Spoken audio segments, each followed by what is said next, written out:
တော့ကျွန်တော်တို့ဒီဟန်နွိုင်းကဈေးတဲ့လိုမျိုးနေရာမျိုးရောက်နေရပါကျွန်တော်ဈေးလားဘာလားတော့မသိဘူးကျွန်တော်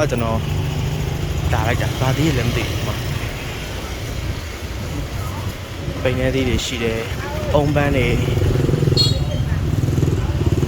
မအသေးနေတော့ဘောတယ်ဈေးလက်တော့လေးချိုးတယ်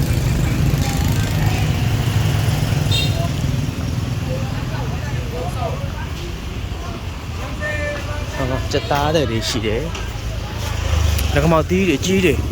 ။တက်တော်သီးတွေရော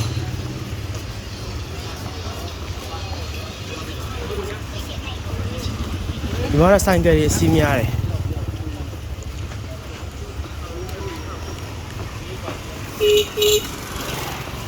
တေးရောင်းတယ်။မငါးကြီးတွေရော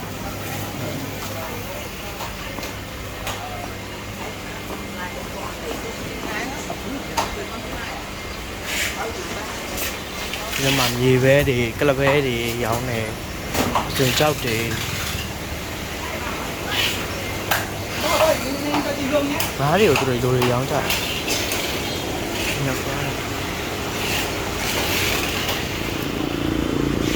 ချယ်လီလုံးလေးတွေ